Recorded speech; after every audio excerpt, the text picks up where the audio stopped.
Oh wow, we're doing this. I'm Billy Watkins with the Whole Package by Premier Packaging. I'm with Amiee Leslie. Make sure I get this right. The Director of Customer Service for Premier Packaging. That is right. Fairly new title. Very new title. Tell us a little bit about yourself. Your background, where you're from, that sort of thing. Awesome. It's great to be in Louisville today. I am from Kansas City, Missouri, born and raised, and I currently still reside in Kansas City, Missouri. So I've been there my entire life and have been in customer service since my first job at 16. I've never been to Kansas City. What do I? It's a wonderful city of we're North America. Right? Yep. Known for our barbecue. And of course, we are the reigning Super Bowl champs. Very nice. Chiefs very Kingdom. Nice. Yep. As I mentioned, your title, Director of Customer Service. What does that exactly entail? You know, that's a great question. So basically, I am overseeing all aspects of customer service, for Premier. So that can, fall into developing and mentoring our team, developing our strategic, objectives for the department, and just really understanding what our customer service model looks like for Premier. Right. How big is our customer service team now? Yeah, so our customer service team, we have about 40 CSRs, managers, and leads throughout the United States. Pretty big. Yeah. A lot of people. You started as in customer service on the West Coast, I did. Out of Kansas City, but you were managing our folks on the West Coast. It occurred to me, in doing so, did you ever find that was there like a kind of a contentious, violent competition between East Coast and West Coast? It's a good one. That's just what came to me. Yeah. Our models for customer service has been a little bit different. So, as I'm stepping into this new role, really understanding how we've been doing things in the West from a customer service perspective may be different than the East, because in the West, we're more a distributor. In the East, it's been more manufacturing. Now, Premier as a whole has been evolving because we want to manufacture, across the United States. So understanding why we've been doing things differently, but then coming together and really unified our customer service teams into having one service model. So we're all using the same procedures. Doing the same thing. That makes sense. How's that going? Are we there? I'm only 2 weeks in, so you got to give me a little bit of time. But we will. Yeah, we'll get there. We'll get to that. The thing about Premier, for folks who work here and work with us, we take pride in actually partnering with our customers. How does the CS department fit into that? Yeah, we care about our customers a lot. They're our best advocates, but I feel communication is key when we're partnering with our customers. Even within customer service, how we communicate, working with a sense of urgency, making sure our customers know that they got their order, communicating when it's going to deliver. That just sets up a great partnership with them. I also feel understanding our customers' needs and expectations and getting their feedback is important, in the partnership with them, and really understanding how we can take their feedback and apply it, in our day-to-day, how we can make customer service better. Right. Actually, improve upon what we're doing. Yep. Let's talk about the kind of skills you need to be as an effective, exceptional customer service manager. Yeah. What do you bring to the table on a daily basis? Being a good people person. We're looking for somebody that strives and loves talking and solving problems and just being that people person. If you're in accounting, you're behind the desk every day in Excel, that's probably not going to be a good, fit for customer service. But just to be able to lead and mentor a team. So you're, as you were saying, let's back up a little bit. Yep. Your background, you've been in customer service for a long time. Right? I have. That was my very first job at 16. I was in retail, and they threw me at the customer service desk with returns. I worked previously to Premier with a company for 16 years. It's probably amazing how much you did learn. I'm sure there are.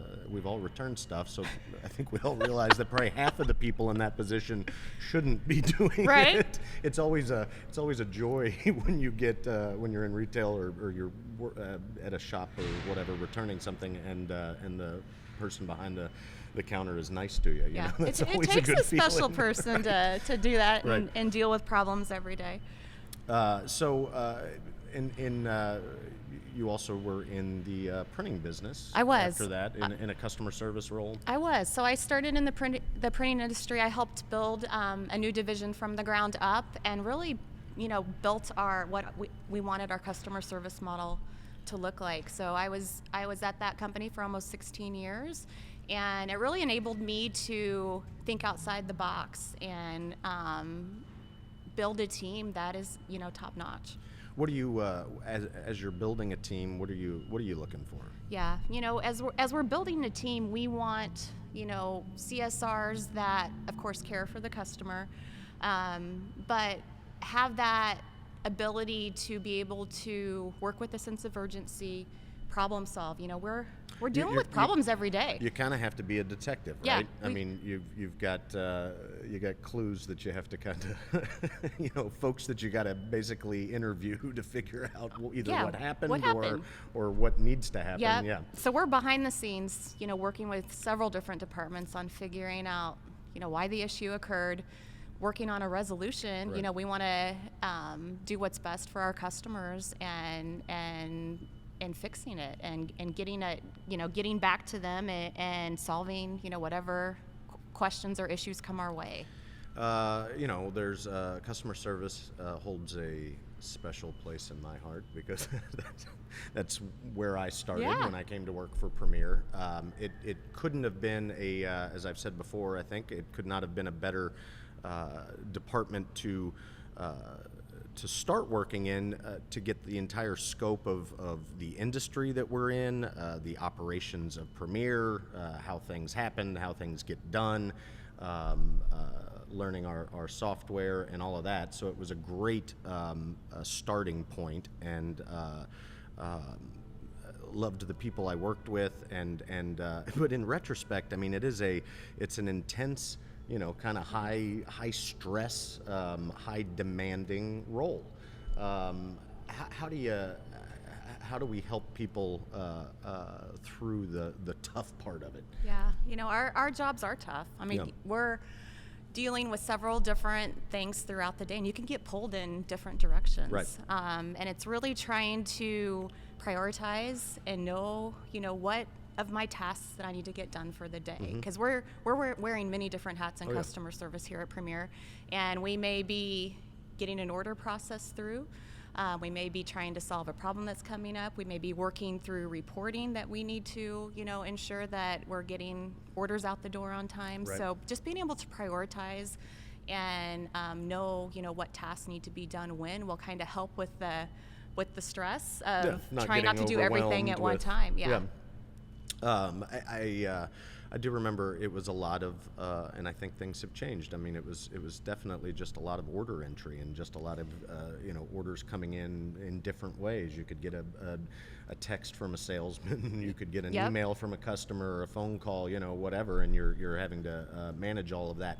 Some of that's been streamlined, right? We're a little more automated, I think, right? Automate. As we've grown, automation has been key in customer service because we want to try to eliminate tasks and make it easier on our customers so they can get orders into us. But we still, want to keep, the customer, still be customer friendly in that approach. But yeah, automation has helped us, as we've grown within Premier and allowing us not to have to, manually hand key orders in.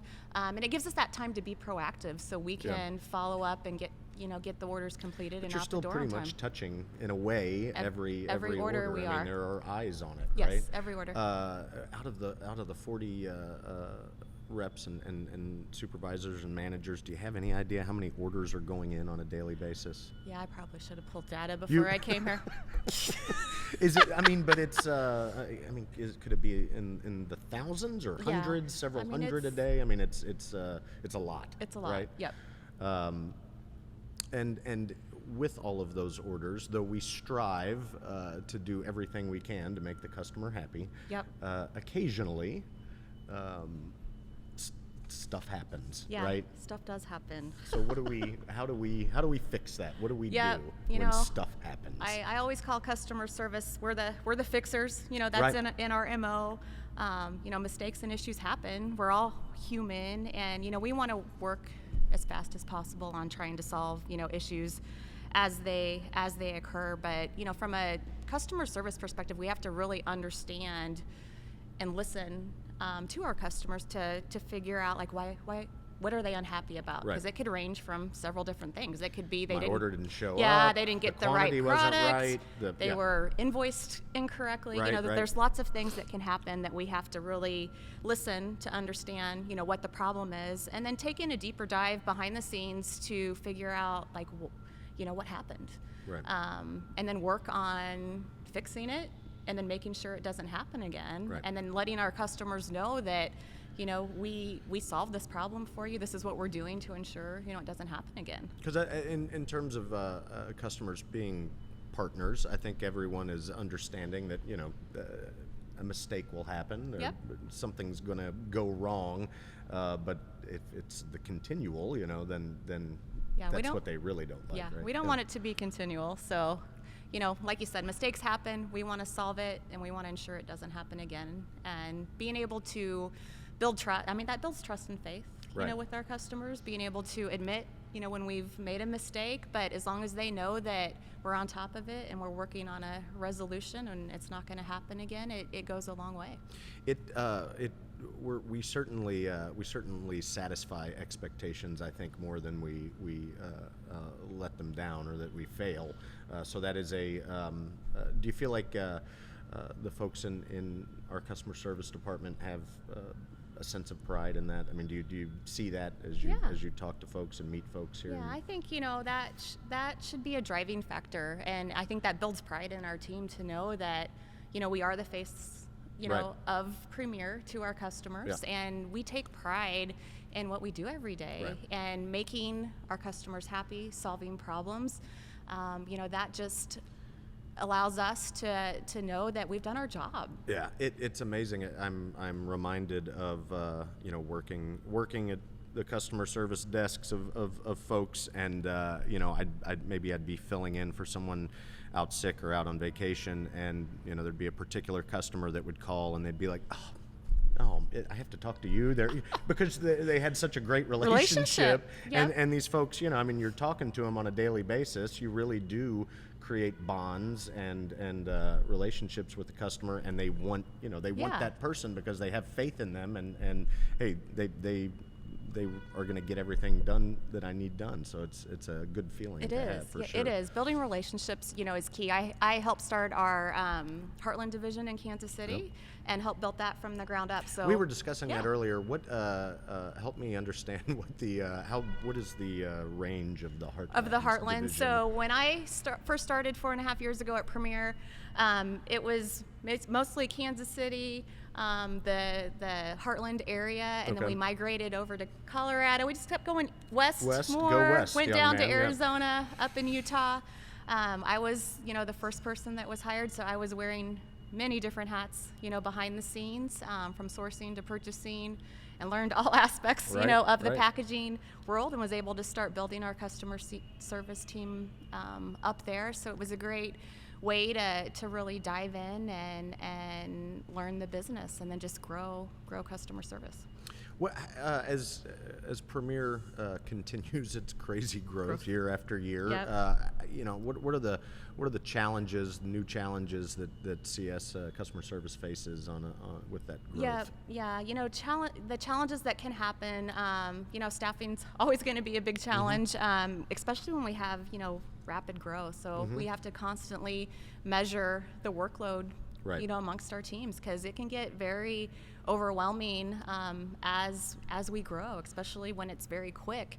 And be able to just level set workload between the teams, understand, the standard workload is for a customer service rep and be able to move things around so that I say this all the time, and if you're not in the industry or our business, nobody knows what I'm talking about, but you've been through a couple of peaks, Yep. right? I mean, they are crazy, hair on fire, explosion of orders and that sort of thing. Kind of hard to deal with. It is, and it's even hard to explain to new CSRs that we're having come on Right. board to prep for peak. From a customer service perspective, the number of orders we're getting in, triples in size, Right. and we're dealing with trying to get orders out the door on time Right. from the manufacturing side of our business, and it's just day to day, hour to hour, minute by minute. Your job is crazy. Yeah, but we get through it. We do. You feel great on the other side. Right. Of it, We hope so. You can breathe a sigh of relief.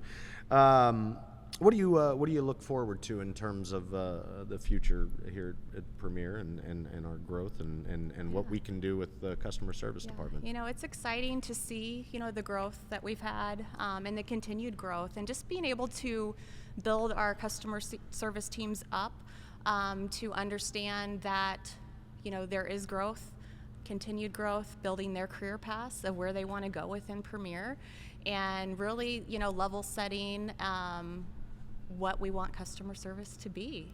Right. We can think outside the box, and we want to be there for our customers, but how can we make it easier on them? What does our customer service experience look like from Right. start to finish? And as we grow, it's important that we continue to evaluate that and put vision and strategy in place to make just To accomplish that, to yeah. accomplish it. Yep. It is I have occasion to, not to badmouth anyone, but I've had occasion to deal with other companies in the packaging industry and deal with customer service folks on that end, and I see a big difference in what we do and what other folks do, and I think that's definitely one of the great things that sets us apart. So Yeah. With our customer service team, it's you get one-on-one, customer Right. service. You're not calling into an 800 number. No. We and have the our next person up is who you get, right, and you have no idea right. who you're talking and we to. have yeah. most of our CSRs are located, within a manufacturing facility or a Right. distribution facility, so they're local, to our customers. Right. So we get to understand their needs, and we're there when they need us. That's what it's all about. Yeah. Amy, thanks for coming in and You're talking welcome. to us today about Premier's customer service department. I wish you well with Thank your you. new title, excited new for the opportunity. responsibilities. Perhaps you'll come back and talk to us again sometime, I will. because I love me some customer service. This is Billy Watkins with Amiee Leslie for the Whole Package by Premier Packaging. Until next time, bye everybody. Do you have comments, questions, or ideas about this topic? If so, we'd like to hear from you. Please visit prempack.com/podcast to let us know what you think. Thanks.